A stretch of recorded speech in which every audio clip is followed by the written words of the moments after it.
We were in John 6 last week, and Jesus had healed a man.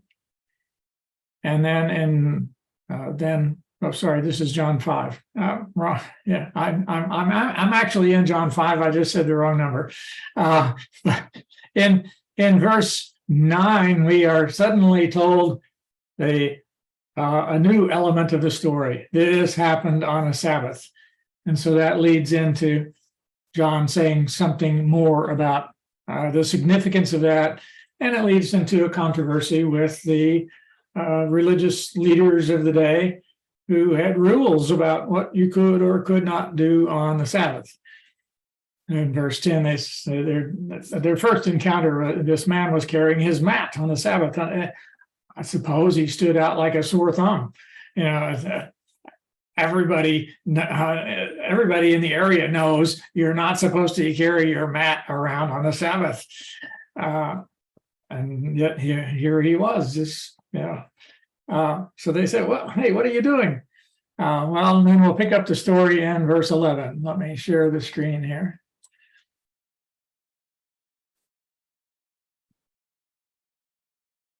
Verse 11, the man replied, the man who made me well said to me, pick up your mat and walk. I guess the idea is, well, if he could make me well, then he's got some kind of moral authority to be able to tell me what to do, give me permission what to do. He said, you're not going to need your mat here anymore. Just take it home.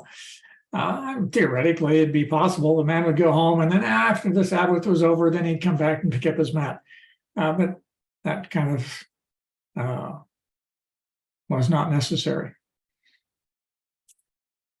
So verse 12, they asked the guy, who is this fellow who told you to pick it up and walk? They didn't ask, who was it who made you well? They said, who was it who had this dastardly thing of telling you to pick up your mat and walk on the Sabbath? And verse 13, the man who was healed had no idea who it was. So he has to learn about Jesus. Jesus had slipped away into the crowd that was there. He couldn't just point him out. And I guess he hadn't heard enough rumors about Jesus being a healer that he did not know who it was. Well, verse 14, then later Jesus found him at the temple and said to him, look, you're well again. Stop sinning or something worse may happen to you. Well, does that imply that he had been sinning? In some respect, well, everybody sins. But also because, everybody sins, nobody can actually stop sinning to that extent. So Jesus seems to be referring to something in particular, whether it causes lameness. John deals with that question later in John 8, where the man born blind, who sinned? Was it his parents or this man? Jesus said, well, that doesn't matter. What we need to do is do something about it now. Here he implies that the man had done something. And not only, stop sinning. The Greek they've translated it here as continuous, a progressive sense, that he had been continuing to sin. It could also be translated as just do not sin, from now on. But still, there's this association with his lameness and his and sin. It's not really stated, so it's hard to make any, draw any conclusions from it or any doctrine from it. And if in several places, I think in John 8, Jesus also tells the woman caught in adultery, he tells her to stop sinning. John doesn't say a lot about ethics, or he doesn't give a lot of commands, but he clearly has some understanding that there is right and wrong. And we see that later in this same chapter where it talks about the resurrection of the last day, and people will be rewarded or whatever in connection with what they have done, or good things or bad things. John isn't focused on what we are to do, but he's focused on what we are to believe. I mean, that other New Testament books kind of have a different focus on that. Although, say, most of it, probably all of them, are interested in what we believe. They want us to believe in Jesus. That's the context in which they are written, the context in which they are preserved. So that's always part of the reason for the document. But others are more interested in telling people, well, this is how you should live. James tells people what they should do. Paul tells people things that they should be doing. Matthew tells people what they should be doing. And part of the Great Commission is that the apostles are to teach people what Jesus has commanded them. So it's kind of there's definitely an interest in obeying what Jesus says. There are commands there. And so sin is not a good thing. People should stop sinning for whatever reason. It's not just because it causes lameness. It may do that in some cases. It may cause somebody else to be lame if you sin. If you're drinking and driving, you might end up causing somebody else to be lame. So sin hurts people in others than ourselves as well as ourselves.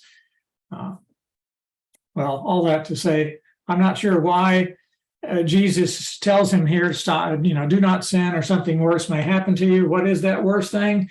No, he doesn't say. And it leaves it, to the reader's imagination, I guess, as to what was going on there. He seems to be referring to something, but we do not know what that is. Well, verse 15 then kind of concludes, well, the man went away and told the Jewish leaders that it was Jesus who had made him well.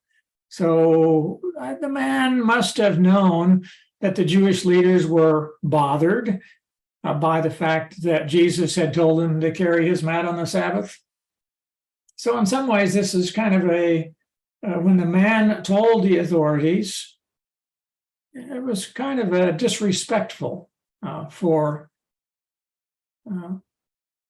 seems like a sign of disrespect for Jesus, because he's involving in the controversy, but I don't know, what else could he have done? And he said, well, I don't want to tell you. The man found out he didn't have to go back to the Jewish leaders. Did he want to, I don't know whether he's trying to justify himself. Says, look, you're criticizing me for carrying the mat on the Sabbath. I want you to talk to somebody else so that you'll realize that what he said was right, and that way you won't be accusing me of breaking the Sabbath. Maybe that was going on there. I open it up to you. What are your comments on this part of the story here?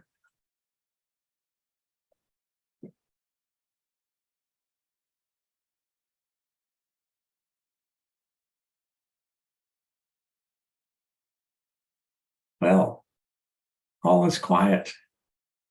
Well, if you think of something, yeah, let us know.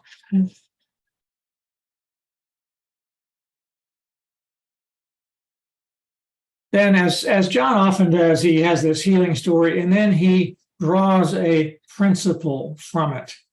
And here, the NIV gives the subhead here, the authority of the Son. This is going to be the principle that John is going to, or Jesus is developing from the story, and John is showing us how the physical circumstances of this healing on the Sabbath, what Jesus said, also points out Jesus' authority. This is part of John's purpose in writing. He wants us to accept not just Jesus as a good teacher, but as one who has authority.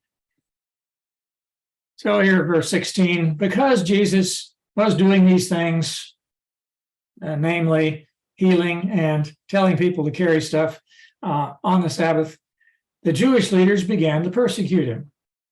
Well, they may have been persecuting him earlier than that too. They had their suspicions anyway. In verse 17, in his defense, Jesus said to them, so here they are face to face, my Father is always at his work to this very day, and I too am working. And he's not referring to an earthly father. His earthly father was, well, apparently dead by this time. But even if somebody else said that, they would think, well, hey, your father has been breaking the Sabbath all along. I don't think that would happen in Judea in the first century. He says, my Father. So they recognize that he's talking about God there. He's always at work. He's upholding the universe. And he says, then I too am working. So Jewish leaders saw the significance of what he's saying there. And in some ways, well, all right, you're just working. Is God actually, he's not carrying a mat on the Sabbath. What does he do to uphold the universe? Well, we really don't know. His thoughts alone, I suppose, are enough to, uphold the universe.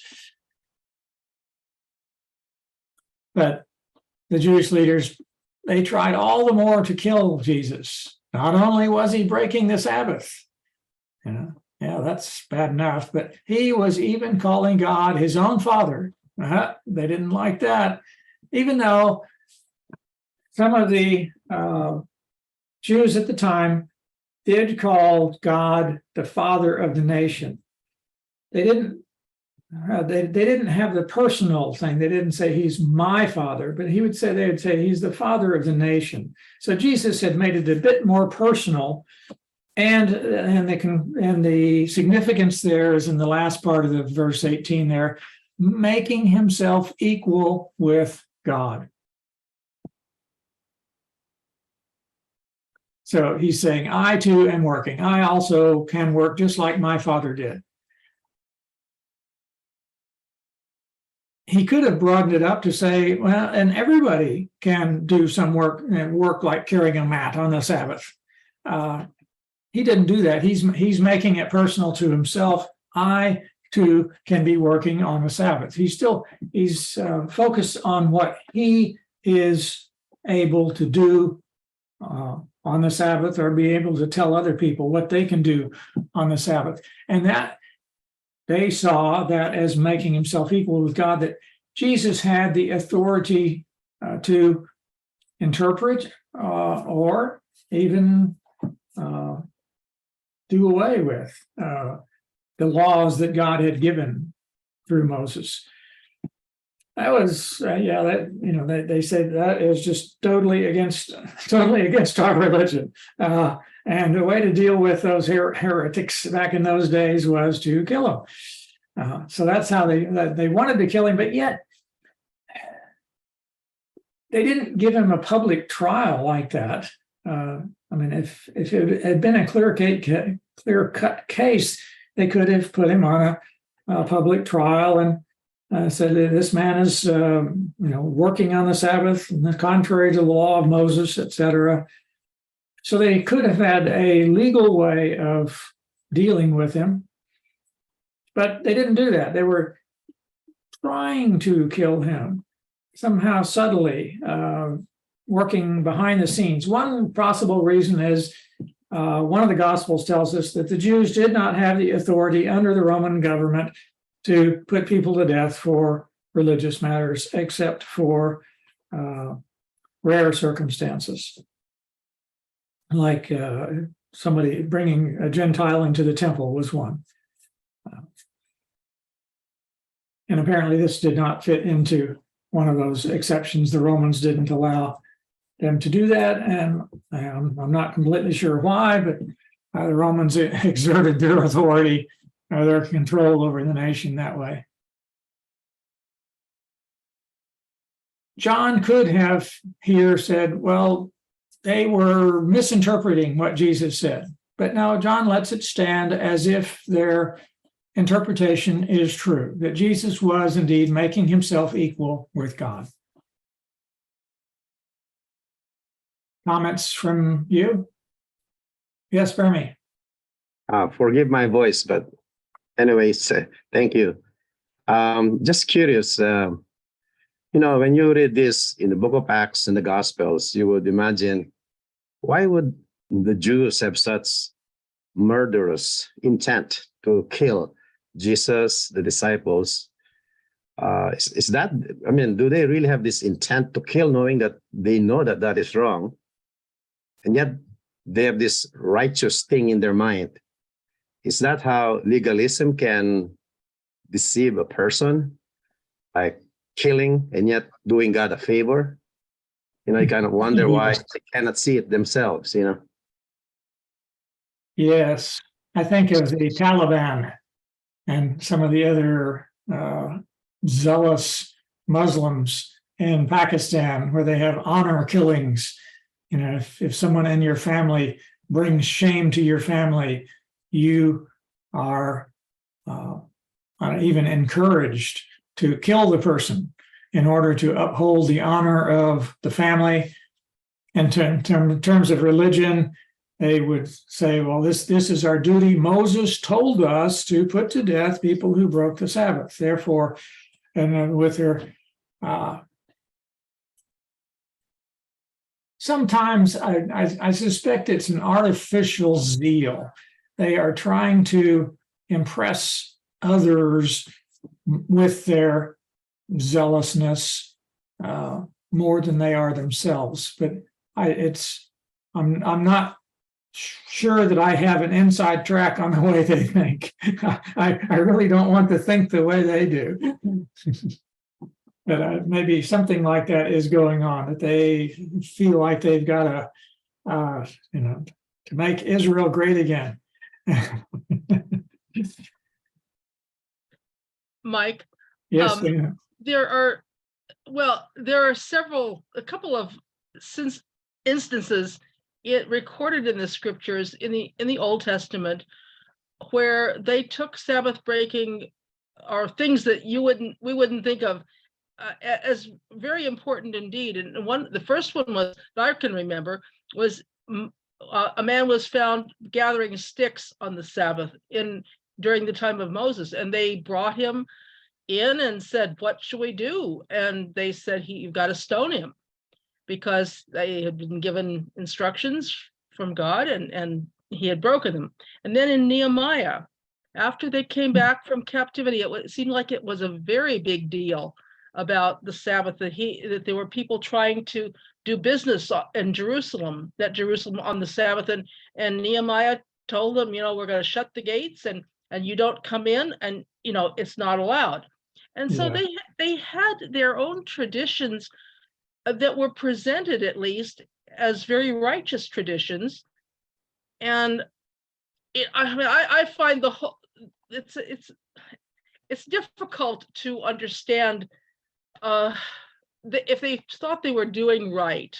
The motives may not have been pure, but what they were saying didn't seem to be opposed to what had been written earlier. And so I'm as confused as anybody else, because I know that this must have been shocking to anybody who was listening, that maybe these rules don't apply anymore.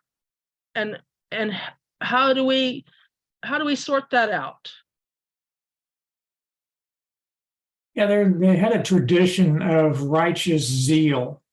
And I think of the man picking up sticks on the Sabbath, and it reminds me of the illustration in the Bible story. This man had a huge pile on his back. This is an extreme example of Sabbath breaking. And as another example of righteous zeal is when Israel was camped on the plains of Moab, and the Moabite women tempted them, and one of the Israelite leaders took a Moabite woman into his tent, and Phinehas came in with a spear and speared them both. And he was praised for that. More recent to the time of Jesus was in the time of the Maccabees, when Antiochus Epiphanes was forcing Jews to eat pork to show their allegiance to the new Greek regime. And one of the Jewish priests, was all upset about that and killed the Jews who did so.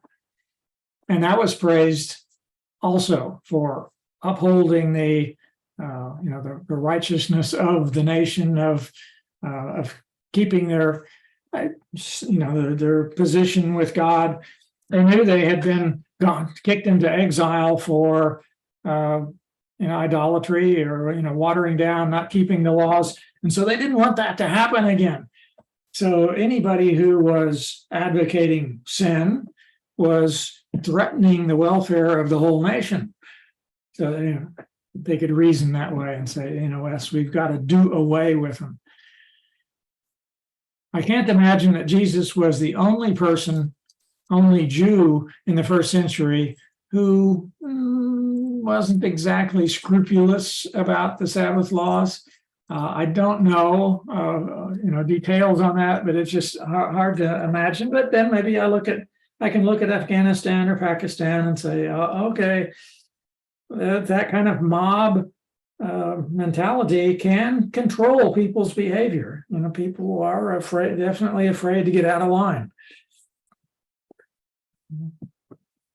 Well, yeah. Any other comments?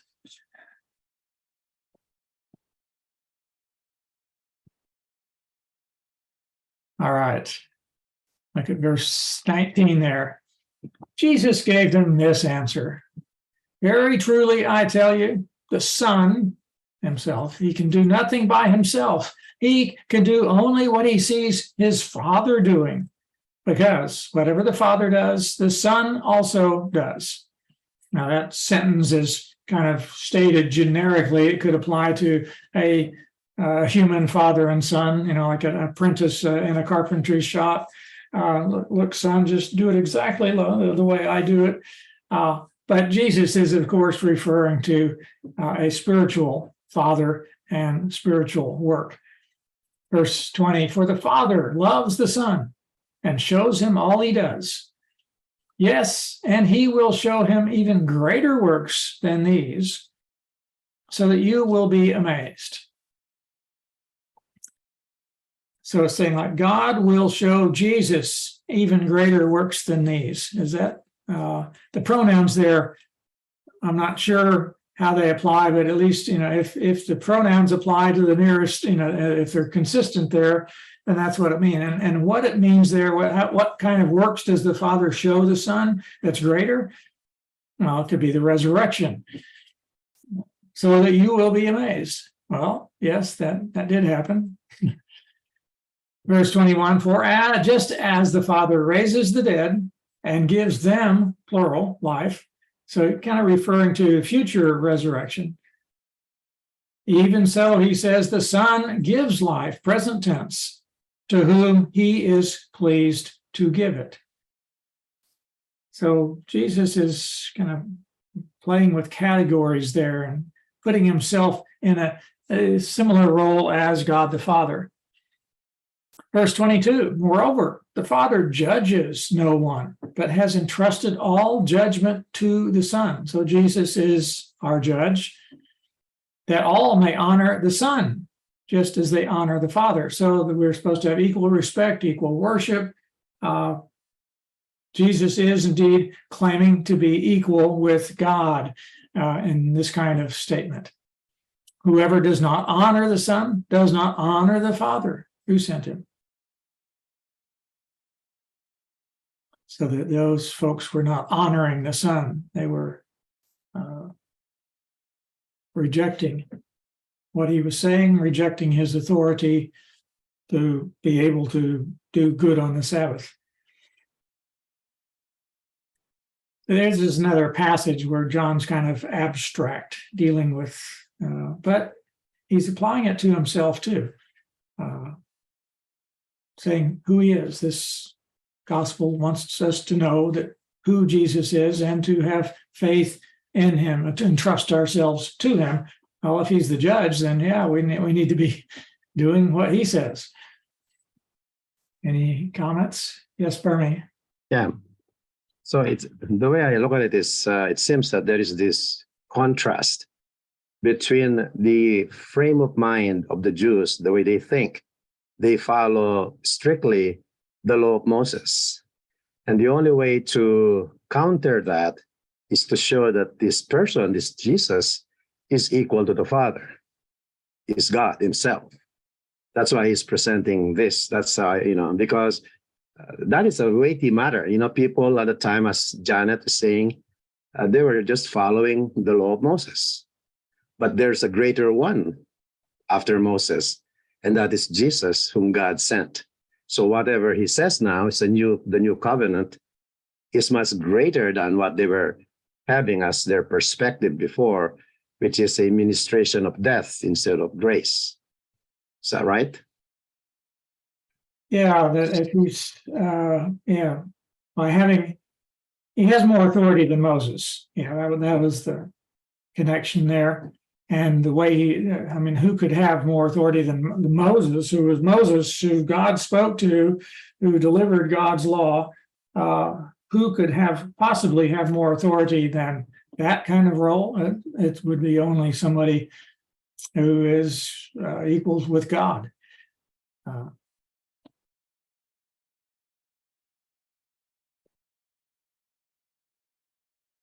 It's clearly not an ordinary claim. Other rabbis did not make this kind of claim. In one of the other gospels, it said, people were astonished at what Jesus said because he spoke as one having authority. And here John is bringing out one of the ways in which Jesus claimed to have an authority greater than any other human.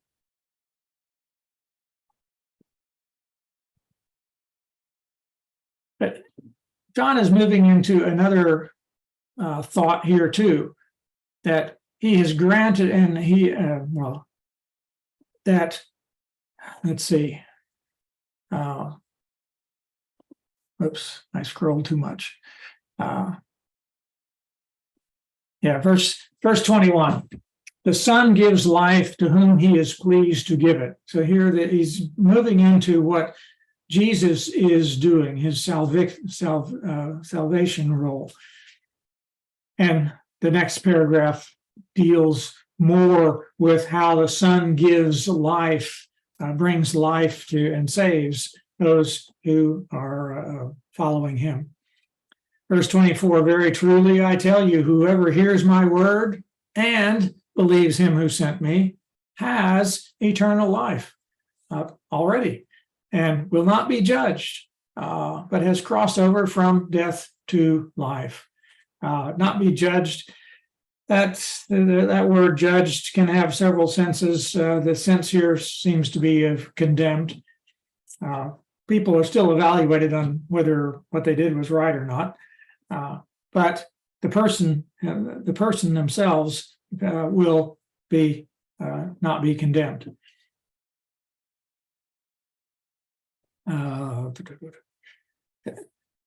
And I don't know how often John talks about believing God the Father. He definitely talks about believing Jesus. This verse 24 talks about believing him who sent me. And of course, the two are the same, since Jesus speaks only what the Father tells him to, and they're equal in what they're doing. But anyway, people who believe have crossed over from death to life, from the way of death to the way of life. As John explains later, they still die in a physical sense, but they live in the spiritual sense according to what God has for them. they are alive. Verse 25, very truly I tell you, a time is coming and has now come. That's similar phrasing to what he told the Samaritan woman, that the time for worship is to worship in spirit and truth. Here he's saying a time has already come when the dead will hear the voice of the Son of God. That's resurrection language. And those who hear will live. But the dead people that Jesus is talking about here, he's not talking about people who lived, 300 years before he did. At least the rest of the gospel says nothing about that kind of dead. And what it seems to be pointing to is those who are spiritually dead. The people who are living in the way of death will hear the voice of Jesus. And when they respond to the voice of Jesus, then they will have life eternal. That's kind of a metaphorical, spiritual resurrection from the dead, prefiguring a physical one that will come later. Any comments from you?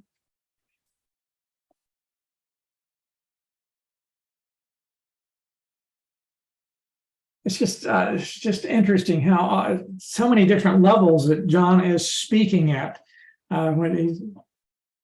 It's easy to take some of his statements on a very physical level, but he's pointing towards something greater. Verse 26, for as the Father has life in himself, that's one of the characteristics of God. He's self-existent. So he has granted the Son also to have life in himself. Jesus is also self-existent. It's kind of odd, though, that he would use the language of grant, as if Jesus didn't have this at some time in the past. And that kind of works against normal Trinitarian theology, where we say that, if Jesus is completely equal to the Father, then he has also been eternally self-existent.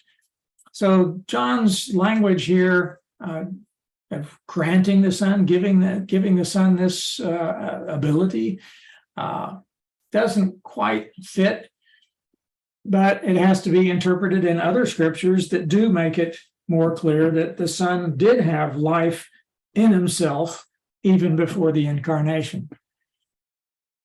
So, just taking one verse, can give us a misunderstanding, and we have to take a lot of verses, get all the evidence together to see how is it going to best fit together.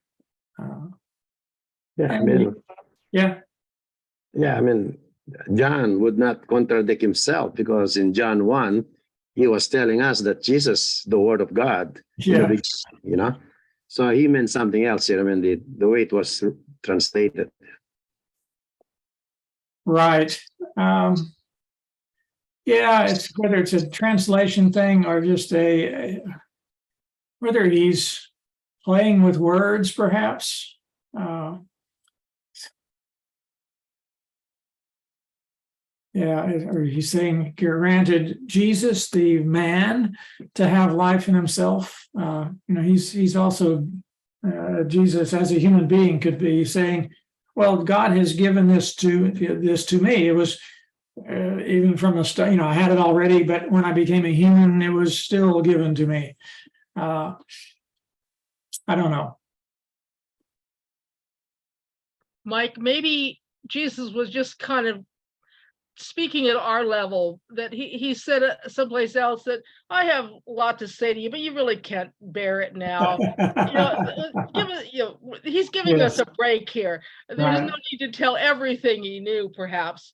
I don't know, but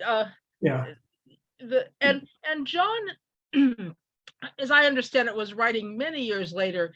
He had time to turn things over in his mind, to reflect on it and try to, and probably gained a lot of insight over the years as he recalled what Jesus had said.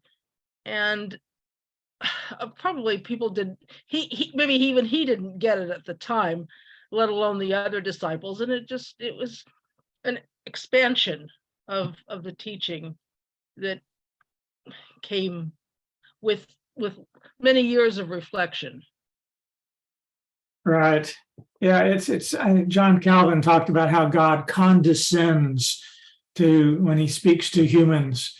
He puts it in language that we can understand, and Jesus could do the same there as well, because there are concepts there that we just do not understand. I was writing something earlier this week about trying to explain the atonement to a child. How do you explain how one person's death helps other people live? Wow, yeah, that's when even adults don't always agree on the mechanics of it. How does that work? How do we explain it to a child? Whatever we whatever we explain to the child will is only a partial picture, and will have to be filled out with other information, ideas later as they go forward. The New Testament gives us several pictures of how Jesus' death either ransoms us or pays for us or heals us in some way. Different pictures are used because none of them are the complete picture. There's a spiritual reality going on there that we cannot fully explain. Pardon. In The Lion, the Witch, and the Wardrobe, C.S. Lewis kind of talked about a deeper magic from the dawn of time that the adversary didn't know about. Lewis is grappling with some of that same idea there, that there's something deeper going on there that we can't really put into words. And when you explain it to a child, at least in his context, he had to talk about magic. I wouldn't want to use that word for explaining it to a child now, but it worked in the context of Lewis's literature that was specifically dealing with magical worlds. And it's a challenge for us to explain some of these things. In this case, how has the Father given Jesus an authority that he already had? Well, that's a figure in a way of speaking, I guess. They reaffirmed it. Different things like that. Anyway, yeah, and then that's leads us to verse 27. He not just has life in himself, but God has also given Jesus authority to judge, because he is the Son of Man. That seems to imply that the Son of Man is a specific role. It's not just a fancy way of saying myself.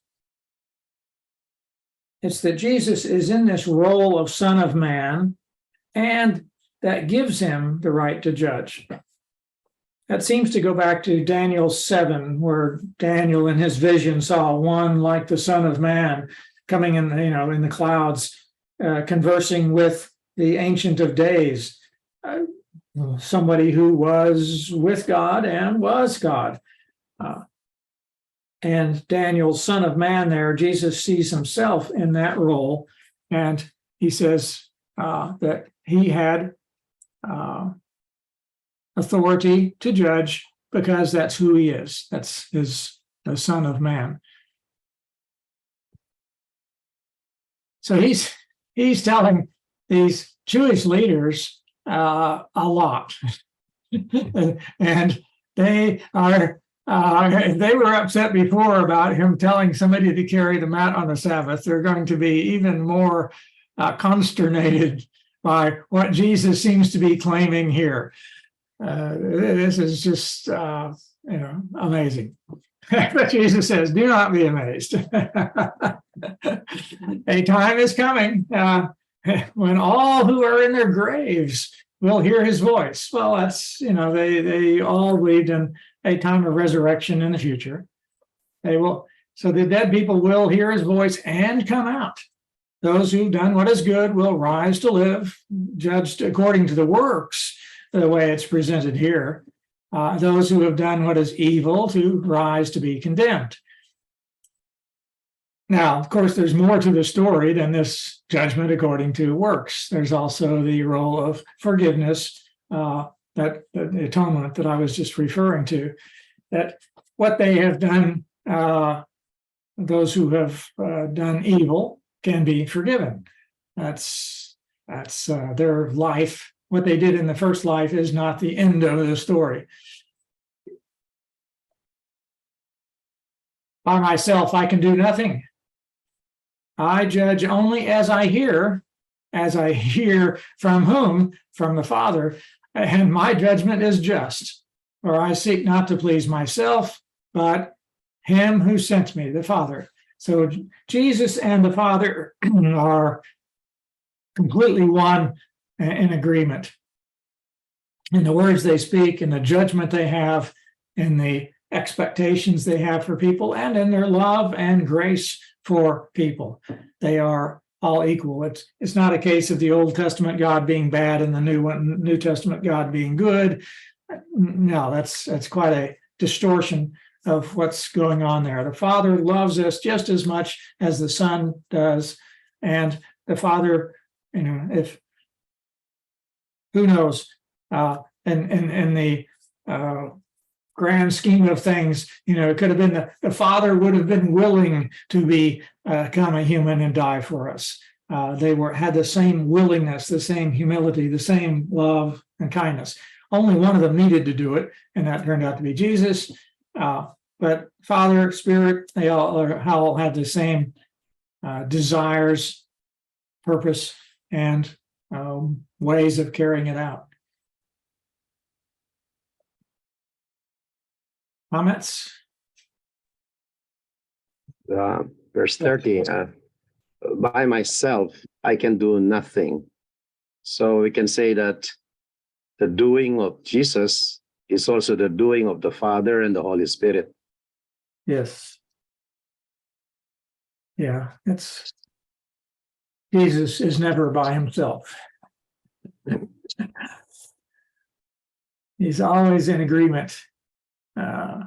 Right, through the Spirit with the Father.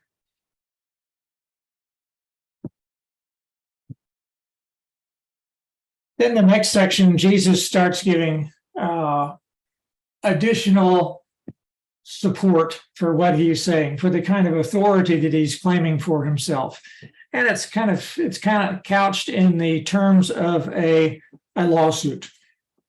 Maybe it's because the Jewish leaders were thinking of legal accusations against him. So he is responding with some legal evidence. Testify, that's a courtroom term. He's responding with legal evidence that shows that yes, he has that kind of authority. In verse 31, if I testify about myself, my testimony is not true. Okay, we can't take that one out of context either. It's not saying that Jesus, if Jesus called himself God, then he must be a liar. No. He is referring simply to the context of a courtroom where one witness only is not to be believed. That comes from the law of Moses. If there's only one person who claims this, it's not admissible as evidence. Maybe it would have been better to translate here, my testimony is not considered true. It would be true, but it would not be admitted as evidence if there's only one person making that kind of testimony. But Jesus is saying, well, it's not just me. There is another who testifies in my favor, and I know that his testimony about me is true.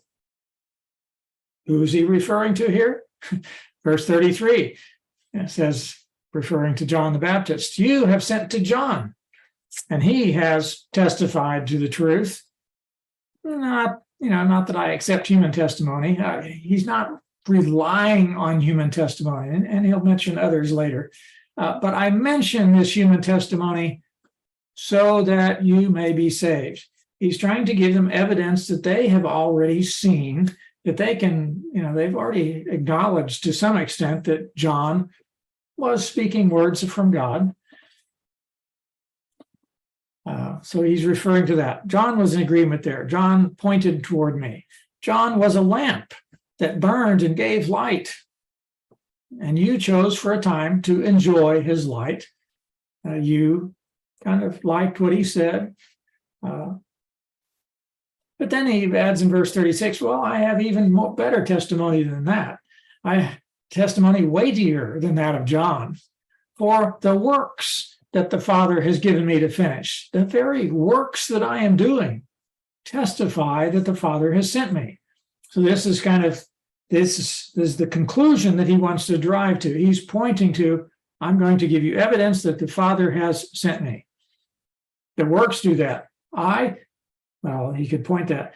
I healed this fellow. You complaineth about the Sabbath, but you ignore the fact that I healed the guy. That God worked through me to make this miracle and other signs that Jesus had done. You seem to be ignoring that evidence. You're too concerned about the picky rules about law to look at the evidence. These works testify that the Father has sent me. I could do them only because God is with me. And then verse 37, Jesus says, well, here's the highest witness, the highest testimony. The Father who sent me has himself testified concerning me.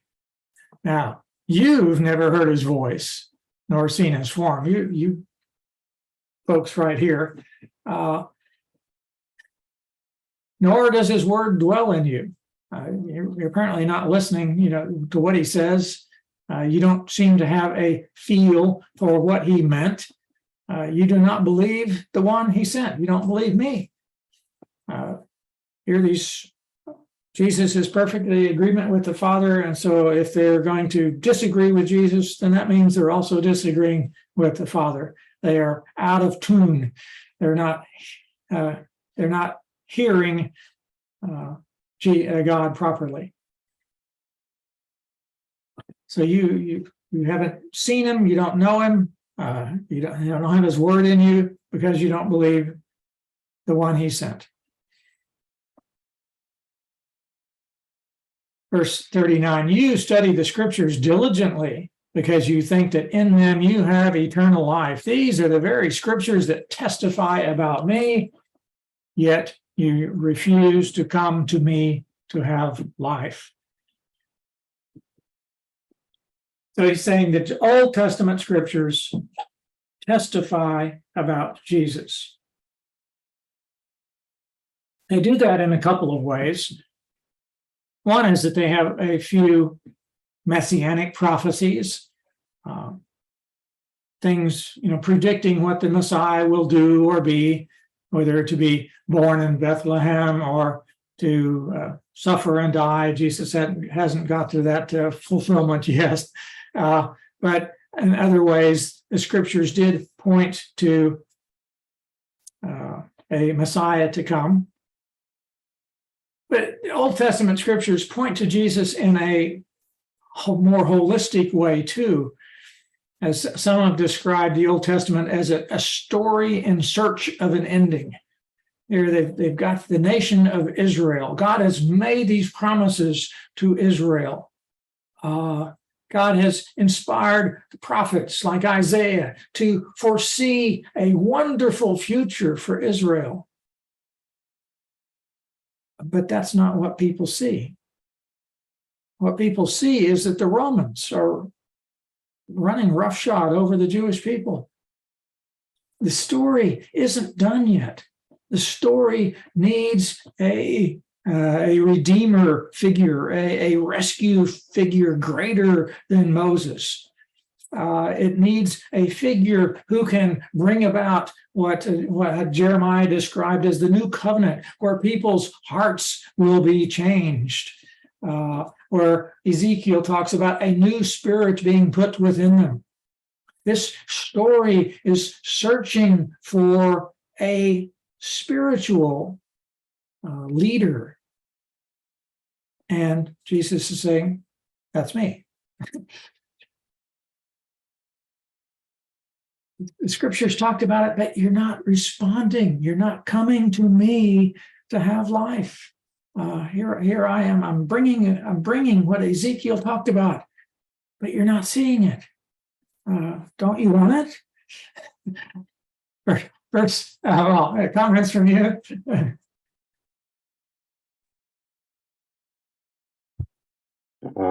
Another comment. Yes. The Jews' mind, of course, at that time, their righteousness is that of obedience to the laws, how many hundreds of them. But because they break these laws, they know when they break them, it's death. And the scriptures do say that there are priests that would offer sacrifices, killing of animals. All of those things actually point to Jesus. But those animals, those blood, they don't forgive sin.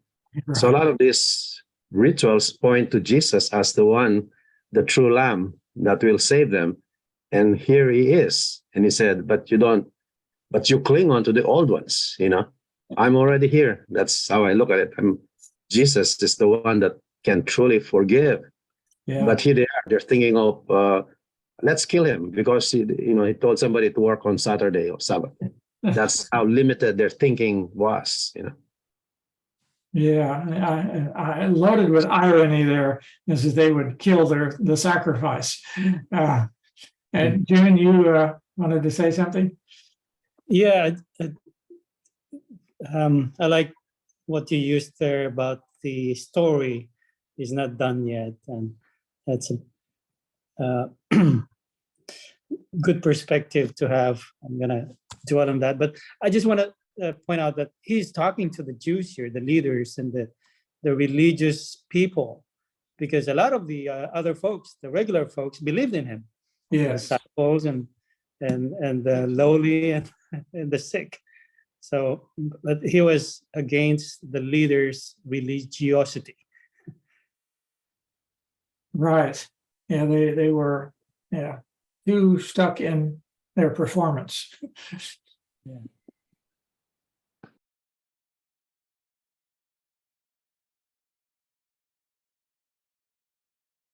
All right, verse 41. I do not accept glory from human beings. Well, in a way, he does. But, it's okay for us to honor Jesus. And Jesus accepted worship in a few places in the Gospels. So what Jesus says here is more his focus. He's not seeking glory. That's not where he's his own self identity comes from. It's not dependent on their acceptance of him. I'm not worried about glory from human beings, but I know you. I know that you do not have the love of God in your heart. So I'm not worried about whether you accept me.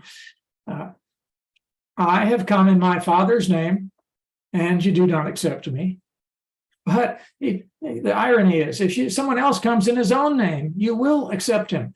Various people before Jesus had claimed to be the Messiah, and the Jewish people, even some of the leaders, would say, "Oh, yeah, this must be it," and they would get excited about it, and they would accept someone who had no real authority from God, was simply a self-appointed authority, and they accepted him. But so, verse 44, how can you believe, since you accept glory from one another, but do not seek the glory that comes from the only God? They were not being concerned enough about what God was thinking of them. Now, on the surface, they would say, oh, yes, we are very concerned about what God says and thinks. But Jesus is saying, you're missing the point. If you were really in tune with what God is like, then you would accept me. You would see the God you worship. You would see him in me, in the works that are being done here. So he's pointing out their irony.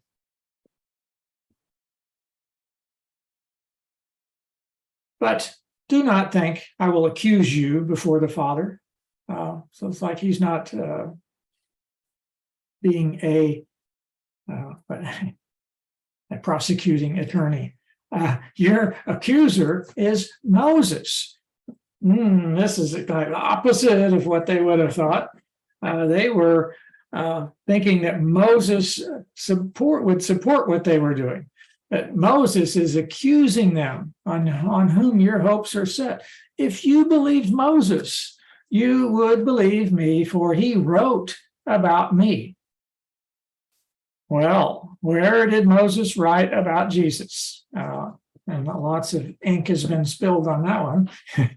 Well, there are a couple of places. Like Bernie was mentioning how the sacrifices are foreshadowings, they were antitypes, types that came before, pointing to a fulfillment that would be in Jesus.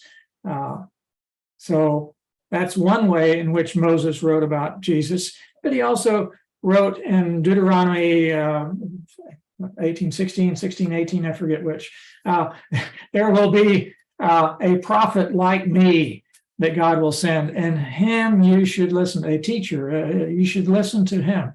So there is a direct prophecy of someone who will come with the authority of Moses. And Jesus is saying, well, yes, Moses was writing about me there. He was pointing to somebody else, and you're not allowing anybody else to fill that role that Moses talked about. Since you do not believe what he wrote, how are you going to believe what I say? You're not believing Moses. You're not in tune with God. I don't expect you to agree with me. That's a little paraphrase there. Any comments?